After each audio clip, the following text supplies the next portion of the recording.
Vous êtes sur Jésus sur ta vie? Mon frère, Dieu n'a pas de compte à te rendre. Dieu n'a pas de compte à te rendre. Il a déjà fait beaucoup trop. C'est-à-dire, Jean 3, 16. Car Dieu, il a afin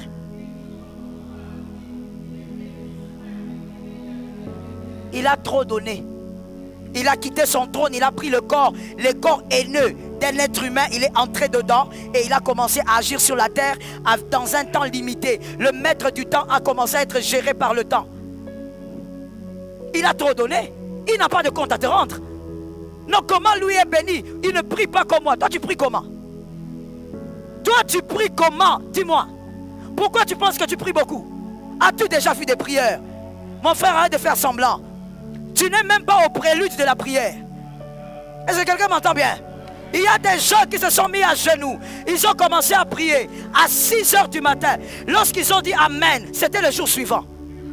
Toi, tu n'arrives même pas à rester debout. Quand tu es debout, tu enlèves un talon. Un talon s'enlève. Tu soulèves le pied. Quand tu soulèves, tu descends jusqu'à ce que tu vas te coucher.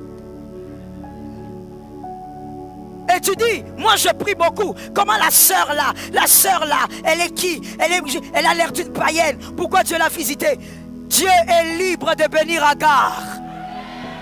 Oh, guéris dans ton cœur au nom de Jésus. Si tu ne supportes pas la gloire d'Agar, le mois d'octobre sera un slogan.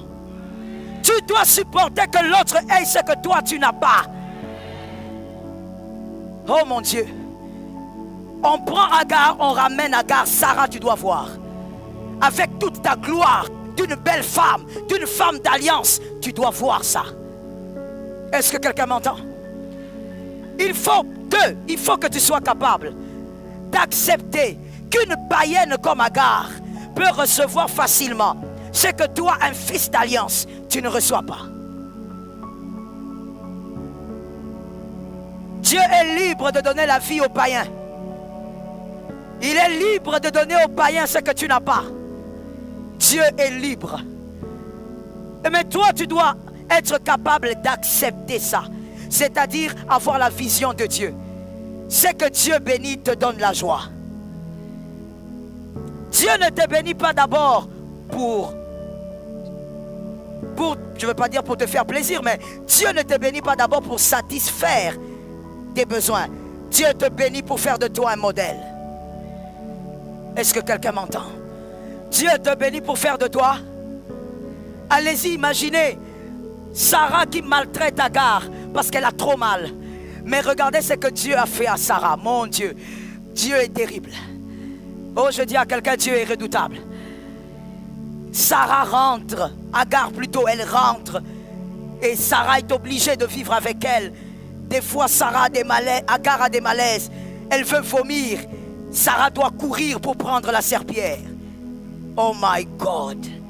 Une esclave. Des fois, Sarah dit, je n'arrive pas à dormir, j'ai mal au dos, j'ai mal au dos. Et Sarah doit masser le dos de Agar. Une païenne. Et elle, c'est la femme d'un homme d'alliance. Dieu a marché avec eux.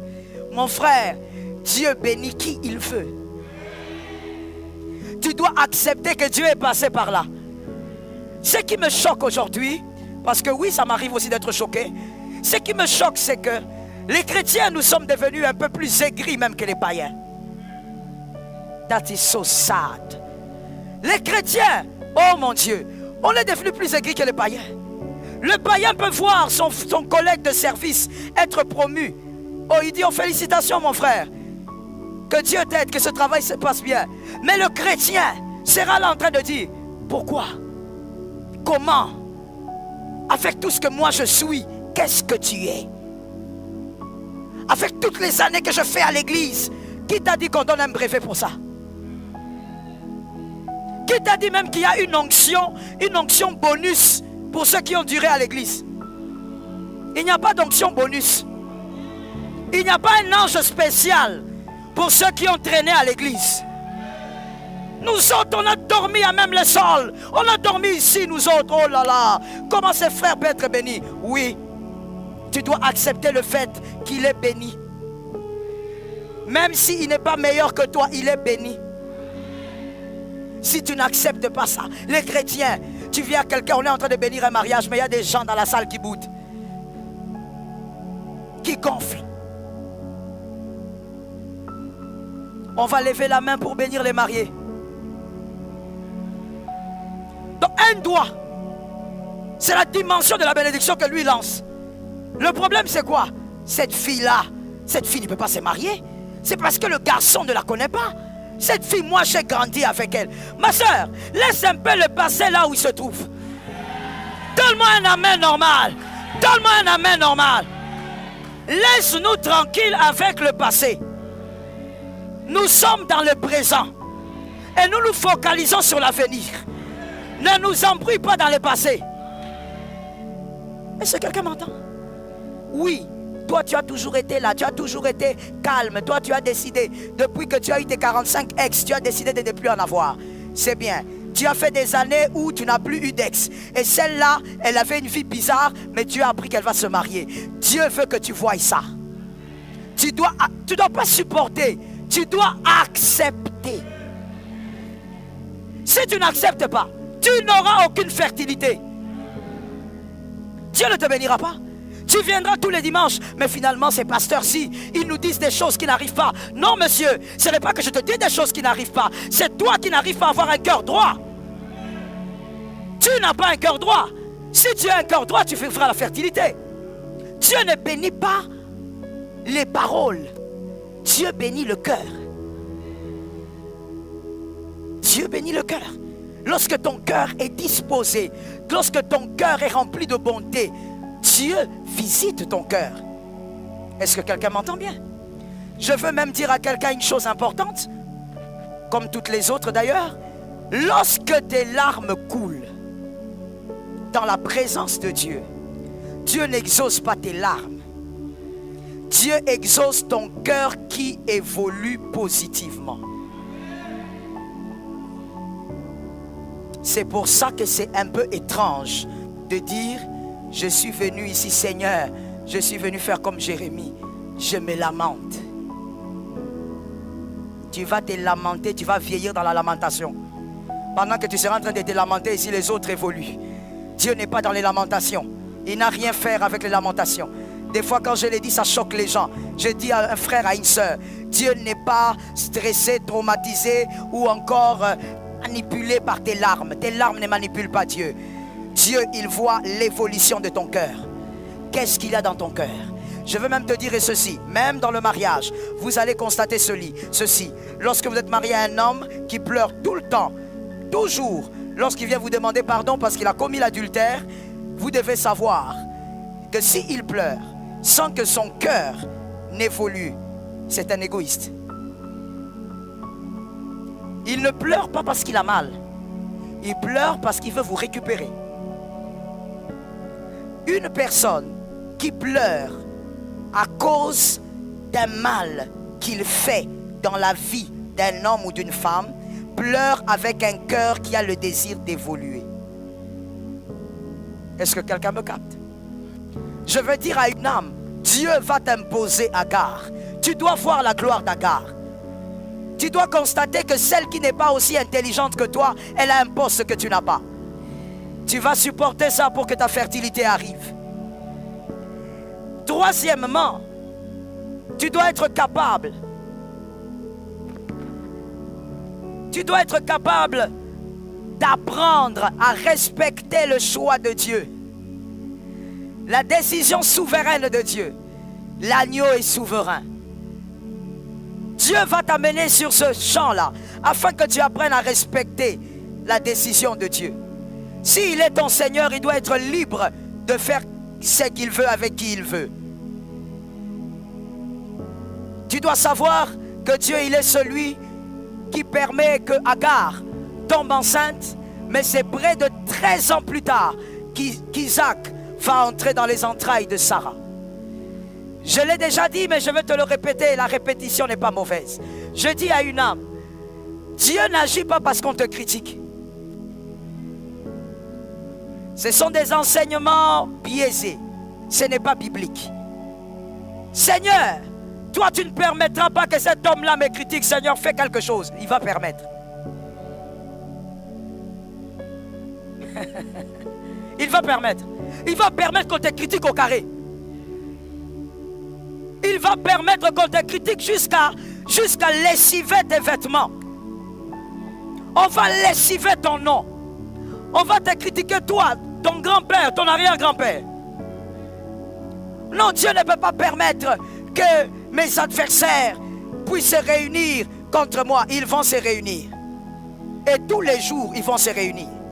Est-ce que quelqu'un m'entend bien? Dieu va permettre qu'on te critique. Pourquoi? Parce que Jésus a été critiqué. Lui-même a été critiqué. Au point où il a demandé aux disciples, ok, vous avez dit ce que tel a dit, mais vous, qui dites-vous que moi je suis? Vous m'avez parlé des autres, mais vous? Dieu n'est pas intimidé par les critiques qui tournent, qui cogitent autour de Sarah. Il a donné à Sarah son bébé quand Ismaël a eu 13 ans. 13 ans, sans compter les autres années d'attente. Donc le bébé est né, le bébé grandit. Sarah regarde. Sarah dit, ah, c'est le fils d'Abraham. Quand elle veut toucher, Agar vient, laisse mon fils. Elle se retire. 1 année, 2 ans, 3 ans. Les gens parlent, les gens parlent, les gens haineux. Vous savez, ces gens haineux ont commencé depuis la nuit des temps. Jusqu'à aujourd'hui, ils existent. Des gens qui viennent à la maison. Bonjour maman Sarah. Bonjour. Bébé Nabiso Asate. Lui, un homme adulte, il est venu chercher un bébé. Non, c'est seulement pour titiller Sarah. Seulement pour détruire le cœur de Sarah. Même si toi tu es la reine mère, mais au moins la petite là nous a donné un bébé. 5 ans après, Sarah dit, peut-être que Dieu aura pitié de moi. Il va m'envoyer l'année prochaine. La 6e année est passée. Dieu est où? Alléluia. Répète ça encore. Répète encore. Dieu est égal à lui-même. Toi qui penses que des fois tes caprices intimident Dieu, Dieu n'est pas intimidé. Toi qui penses que quand ta famille te critique, Dieu se sent obligé d'agir. Dieu n'est jamais obligé d'agir. La seule chose qui met Dieu mal à l'aise et il arrive à agir même quand il ne le veut pas, c'est la foi. Oh non, la manière dont mon père m'a critiqué, Dieu va agir. Tu te trompes, mon frère. 7e année, l'enfant ne vient toujours pas. 8e année, et puis vous savez, le cas de Sarah était grave. Sarah ne tombait même pas enceinte. Vous savez, une femme, peut-être que quand elle ne fait pas d'enfant, si elle tombe enceinte et puis il y a des fausses couches, il y a un peu d'espoir. Mais elle, même le bébé n'entre pas. À son âge, elle a vu ses menstrues, c'est passé. Elle est entrée dans la ménopause. Il n'y a plus rien. 9e année. Il n'y a rien, mon frère. Que quelqu'un dise à son voisin, il n'y a rien. Tu sais de qui tu parles? Tu parles de toi-même. Hein? Quand l'autre sera béni, il n'y aura rien. Tu vas attendre 5 ans. 10 ans. Ça fait mal, hein? Mais les gens ne savent pas pourquoi les gens n'aiment pas la vérité. C'est ça la vérité. C'est ça la vérité. Vous voulez qu'on vous raconte seulement des choses qui plaisent. C'est ça la vérité. Dieu n'est pas obligé. Il a fait ça avec le père de la foi. 11e année. Ah! Sarah est là dans sa tente. Abraham regroupe tout le monde. Il dit, Dieu m'a dit, on doit passer par la circoncision. Tous les hommes doivent être circoncis. C'est ça l'alliance entre moi et lui. Par là, on saura que nous sommes un peuple mis à part. Abraham donne l'annonce, toutes les femmes se retirent et tous les hommes se regroupent autour d'Abraham. Et là, Abraham qui dit, où est mon fils? Et Sarah est là. Et Ismaël vient. L'Abraham le serre dans ses bras. Il dit, viens mon fils, on va faire la circoncision. Et Sarah, elle est là. Agar est fière. Il dit, oui, mon fils va se faire circoncire avec son père. Agar parle de ça comme leur héritage. Sarah, elle est là. Lorsque les hommes rentrent de leur circoncision, imaginez-vous, Dieu est terrible. Il fait circoncire les hommes. La majorité était adulte. Souffrance sur souffrance. Bon, je sais que... Bref, je ferme la parenthèse. Alors, les hommes quand ils rentrent, Chaque femme retrouve son mari. C'est quelque chose qu'ils n'avaient jamais fait. Ils ne savaient pas ce que c'était. Chaque femme retrouve son mari. Ça va? Tu vas bien? Chaque femme essaye de consoler son mari. Une autre est allée faire du thé. L'autre elle est allée faire je ne sais pas quoi pour consoler son mari. Agar, même si elle n'avait pas le droit d'entrer dans la tente d'Abraham, elle aussi a pris Ismaël. Elle est allée le consoler. Comment ça va, chérie? Est-ce que ça va? Comment ça s'est passé? Sarah, elle est là dans sa tente. 10 ans après, 11 ans après, où est le Dieu d'Élie? Il est sur le trône. Dieu ne sera pas embrouillé dans son programme à cause de tes larmes. Le programme de Dieu restera son programme. Oh, je vais répéter ça. Dieu ne sera pas perturbé dans son programme à cause de tes offrandes. Donne des offrandes comme tu veux. Le programme de Dieu restera comme tel. Est-ce que quelqu'un m'a entendu? Je sens que je dois le dire encore parce que je n'ai pas entendu les amens. Écoute mon frère, tu n'as pas d'argent pour corrompre Dieu. J'ouvre une parenthèse. On ne donne pas l'argent pour vivre la délivrance. C'est sorcellérique. On ne donne pas l'argent pour voir un prophète. C'est sorcellérique. On ne donne pas l'argent pour voir un pasteur. C'est sorcellérique. Il n'y a pas d'argent qui vaut ma grâce. Je te réchoque. Il n'y a pas d'argent que toi tu peux avoir, compte bancaire ou pas, 3 millions, 5 millions, mets les chiffres que tu veux, que peut valoir le mandat céleste. Ce n'est pas parce que tu donnes tes offrandes ici que Dieu sera corrompu et ton miracle arrive. Dieu agira selon ton cœur. Est-ce que quelqu'un m'entend? Même le fait de servir à l'église, mon frère, ce n'est pas ça qui corrompt Dieu. Voilà pourquoi il y a des gens qui sont zélés à l'église, mais des cœurs noirs. Et voici ce que j'ai constaté. Je l'ai même écrit.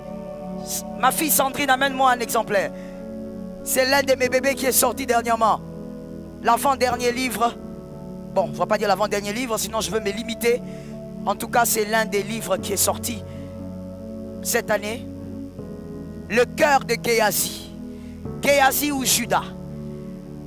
J'ai l'habitude de dire, la plupart des gens qui servent Dieu autour des hommes de Dieu ne changent pas. Ils ont des cœurs noirs. Je me suis dit en écrivant ces livres qu'il peut avoir plusieurs raisons. Mais l'une des grandes raisons, c'est la proximité. Comme tu sers l'homme de Dieu ou une servante de Dieu de près, tu sais voir ses faiblesses. Tu sais voir quand elle rit ou il rit aux éclats. Tu sais voir quand il mange. Ça crée la cécité. Au point où tu deviens incapable de vivre la transformation au niveau de ton cœur. Est-ce que je peux choquer? Est-ce que je peux choquer? Que ton papa, ou je veux dire que ton pasteur, si c'est un homme, qu'il soit ton père, mais pas ton ami. Oh, je vais le dire. Qu'il soit ton père, mais pas ton ami. Venez Sandrine, je vais vous utiliser. Cette affaire-là, où tu as ton père spirituel, où tout le monde, on appelle daddy.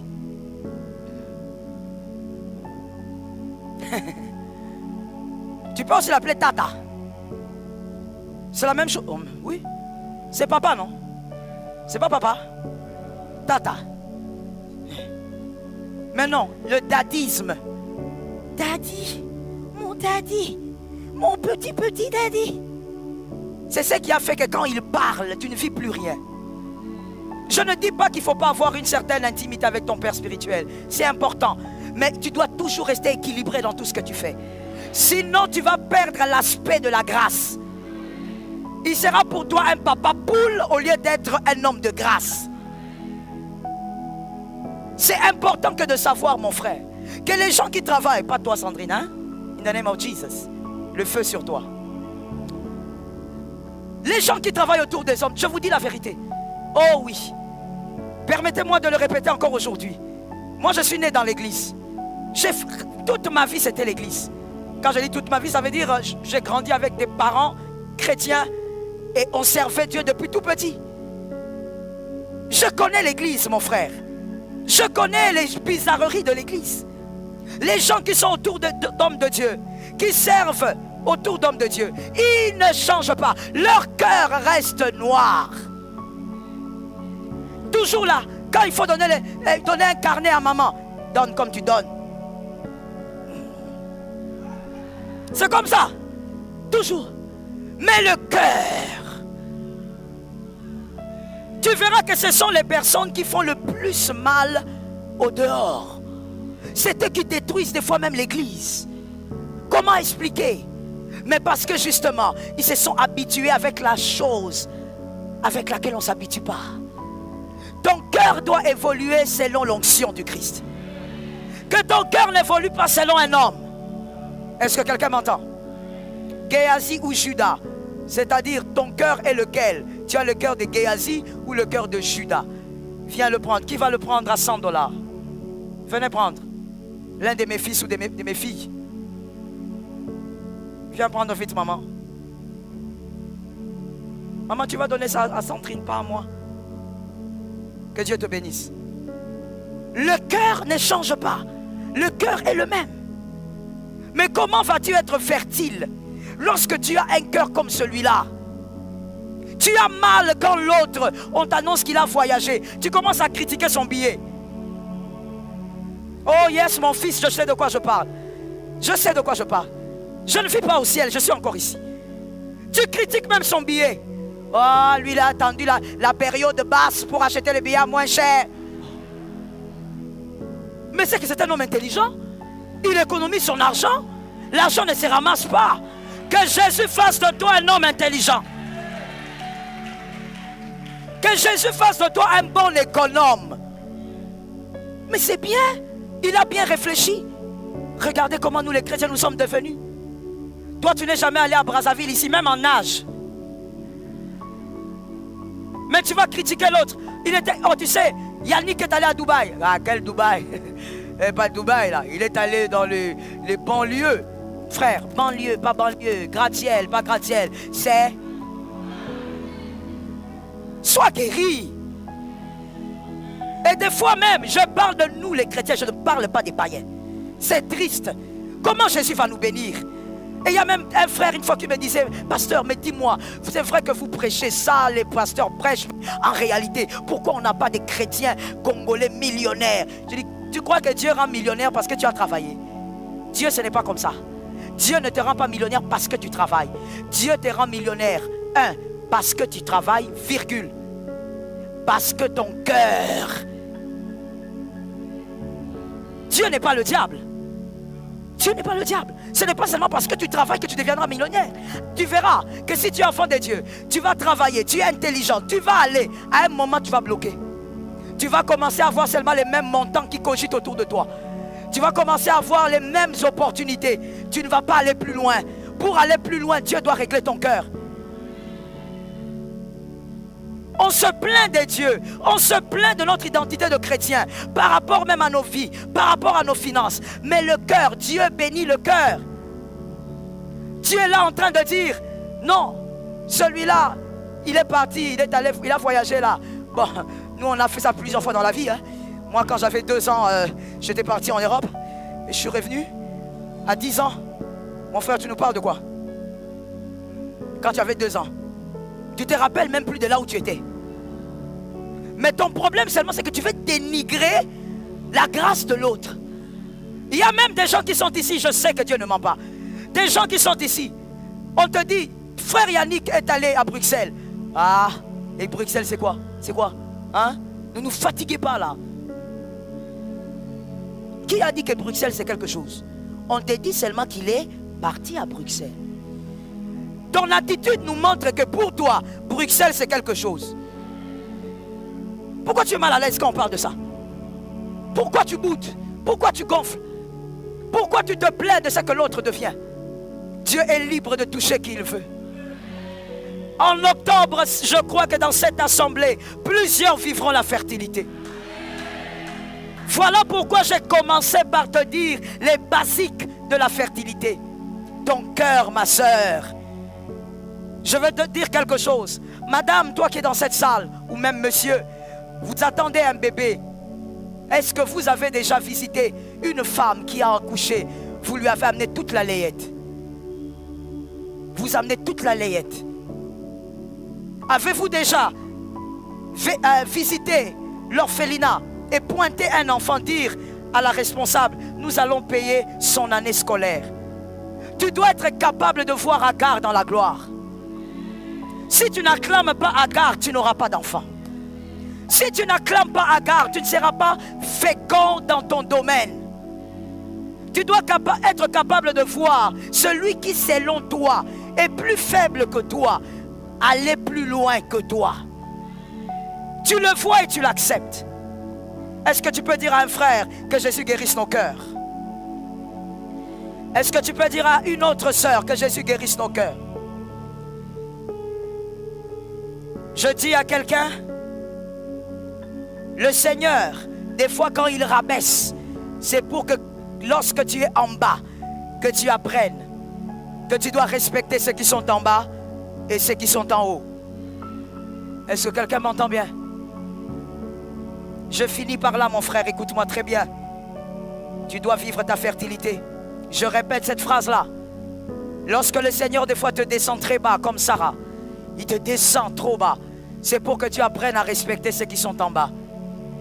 Vous savez, Sarah avait oublié qu'elle était belle, elle était riche, elle était tout ce qu'elle était, mais elle ne pouvait pas faire d'enfant. À des moments, elle oubliait. Mais quand elle a vu Agar, elle a pu se rappeler. Elle n'a pas pu oublier pendant 1 minute qu'elle a tout ce dont elle rêve, sauf un enfant. Elle n'a pas oublié ça. Sarah, avant même de tomber enceinte, ne pouvait plus mépriser une femme stérile. Parce qu'elle a été en bas. Il y a des gens, malheureusement, qui ont grandi d'une certaine manière. Lorsque tu grandissais, on ne t'a pas appris que le lavandier est une personne. Je sais ce que j'ai dit. Je sais ce que j'ai dit. Et je sais à qui je m'adresse. On ne t'a pas appris lorsque tu grandissais que la bonne là, c'est une maman. Voilà pourquoi aujourd'hui quand tu entres dans les supermarchés, tu ne salues pas le vigile. Tu passes. Pourquoi? Parce que toi tu as grandi. Tout celui qui sert les autres est inférieur. Il est quasiment comme un animal. Tu n'as rien à lui rendre. Voilà pourquoi aujourd'hui, on a des jeunes gens. Tu entres, tu vois une maman en train de nettoyer les toilettes, et à peine que tu la regardes. Tant que tu es comme ça, Dieu va te rabaisser encore. Dans le parcours de la vie, il va te descendre encore. Oh oui, mon frère, même si tu montes un moment, il va te descendre. Parce que tu dois apprendre que tout être humain mérite respect et honneur.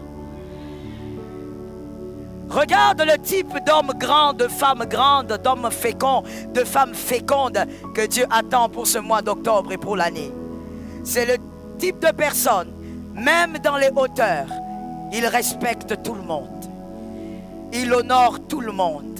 Même le plus petit qui passe, il peut le saluer avec respect. Il peut regarder un Koulouna, il dit bonjour. Tu as vu comment tu m'as regardé? L'un de mes beaux-frères qui vit en Côte d'Ivoire avait fêté son anniversaire dernièrement quand j'étais là-bas. Et à l'église, moi j'ai pas pu être là, j'étais à mon programme. À l'église, il a été étonné lui-même, il est pasteur. Il a été étonné lui-même de voir que la surprise d'anniversaire, quand l'église a organisé cette surprise pour lui, à un moment on a demandé à certaines personnes d'entrer. Ces personnes avaient leur surprise. Et quand tout le monde regarde, ce sont les bandits, bon, bandits entre guillemets, mais disons ce sont les fumeurs de chanvre, des gens comme ça du quartier qui habitaient le quartier de l'église, des fumeurs de chanvre, des personnes addictes aux narcotiques qui sont entrés et ils ont rappé pour lui. Et après cela, ils ont donné leur cadeau. Et il y a quelque chose qui l'a touché et ça m'a aussi touché. L'un d'eux a pris la parole pour lui dire: nous te célébrons et nous célébrons aujourd'hui ta naissance. Parce que parmi tous les pasteurs qui sont passés par ici, Aucun pasteur ne s'arrêtait pour nous dire bonjour. Aucun pasteur ne s'est arrêté pour nous demander comment on allait. Aucun pasteur nous regardait pour nous dire, vous savez, vous pouvez abandonner ça aussi. Jésus vous aime. Tous les pasteurs en passant nous regardaient comme si on était des cancrés là. Nous regardaient comme si on ne valait rien parce qu'on fume le chanvre. Mais toi, tu nous as montré l'amour. Toi, tu crois que le païen attend quoi? Toi, tu crois que le païen attend que tu lui rappelles que tu es chrétien? Toi, tu crois que celui qui est béni et qui est païen attend quoi de toi? Toi, tu crois que ton frère qui sera béni avant toi, qu'est-ce qu'il attend de toi? Des fois, il suffit juste d'être simple. Mais voici ce que je lui ai dit. En causant, on a parlé de beaucoup de choses. Et je lui ai dit, mais tu sais, la vérité doit rester la vérité. Tu n'es pas tel que tu es d'abord. Je veux peut-être être choqué. Et je lui avais dit ça. Tu n'es pas tel que tu es d'abord à cause du Dieu que tu as rencontré. Tu es comme tu es à cause de l'éducation. C'est ce que les parents ont donné. Parce que moi, je suis pasteur, je fréquente les hommes de Dieu. Montons au niveau des hommes de Dieu. J'en connais qui ont l'onction, mais très orgueilleux. Très orgueilleux. Il ne peut même pas te saluer. Donc, l'humilité, la simplicité n'émane pas d'abord de l'onction. Oh, je vais prier que Dieu me donne l'onction d'humilité. Non, mon frère, ça vient de l'éducation. Quand tu as été éduqué d'une manière à honorer celui qui n'a rien et à honorer celui qui en a. Parce que en fait, je n'honore pas ce que tu as. Et je n'honore pas ce que tu n'as pas. J'honore ce que tu es. Avant même d'être enfant de Dieu, tu es humain. Je t'honore parce que tu es humain. Je te respecte parce que tu es humain. Dieu va t'amener en bas. Lorsque tu honoreras, il t'amènera en haut. Lorsque tu apprendras à célébrer Agar, Dieu te donnera Isaac. Qu'Adonai te bénisse. Que Jésus bénisse sa parole. Que Jésus bénisse sa parole.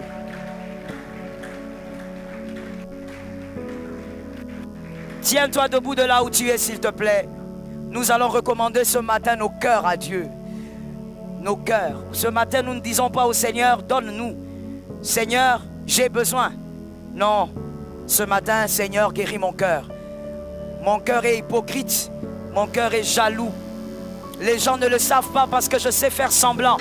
Mais mon cœur a de la haine envers ceux qui évoluent mieux que moi. Mon cœur a mal lorsque je vois mon frère avec quelque chose que moi je n'ai pas. J'attends les bien-aimés qui sont assis. Ce matin, tu vas prier pour ton cœur. Et s'il te plaît, ne prie pas pour ton cœur comme tu l'as fait hier. Prie avec un peu plus de conscience aujourd'hui. Que ta main soit levée légèrement, s'il te plaît. Je ne veux pas te donner les mots. Tu connais quel type de vice loge dans ton cœur? Parle à Dieu. Recommande ton cœur entre les mains du Seigneur. Alléluia. Saint-Esprit. Shabbat.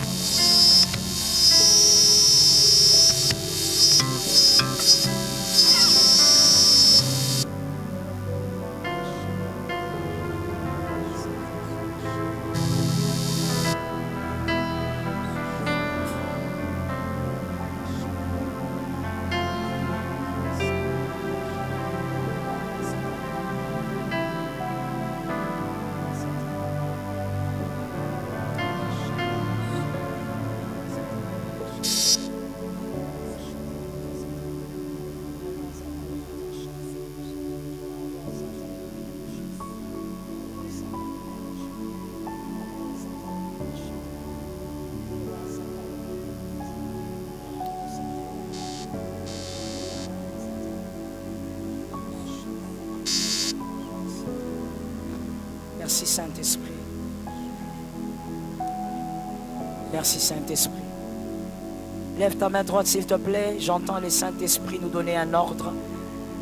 Lève ta main s'il te plaît. Nous allons obéir à ce que le Saint-Esprit nous demande de faire. Voici la phrase que nous devons répéter et nous allons prier par rapport à cela. Saint-Esprit, Saint-Esprit, Il y a un vice, il y a un mal qui ne quitte pas mon cœur. Depuis toutes ces années, ce mal ne quitte pas mon cœur. Les hommes ne le savent pas. Mais toi, tu sais. Délivre mon cœur. Je te demande de guérir mon cœur. Sors ce mal de mon cœur. Commence à prier. Toi, tu sais de quoi il s'agit avec précision. Oh mon frère, plus de conscience. Plus de conscience. Ma sœur, prie sans hypocrisie. Vois le mal qui a fait des années dans ton cœur. Si tu peux le citer, cite-le dans la présence de Dieu. Je puis tout par celui qui me fortifie. Saint-Esprit, Saint-Esprit, je puis tout par celui qui me fortifie. Saint-Esprit, ô Saint-Esprit, Seigneur, sors le mal de ce cœur. Sors le mal. Jésus, donne-moi la victoire. Marabashata. J'ai essayé, je me suis battu par moi-même, ça ne marche pas. Délivre-moi. Jésus de Nazareth. Jésus de Nazareth. Jésus de Nazareth. Saint-Esprit, je te supplie, Seigneur, de guérir mon cœur. Saint-Esprit, que le diable ne se réjouisse pas de ce qu'il y a là-dedans. Que le diable ne se réjouisse pas de ce qu'il y a. Shamaraba Setebai Shetenos. Rabba Shatayababa. Yera Zakayaba. Shataya Rabba Shete. Yera Zakayaba Shete. Yera Satayababa Shete. Vous êtes sur Jésus sur ta vie?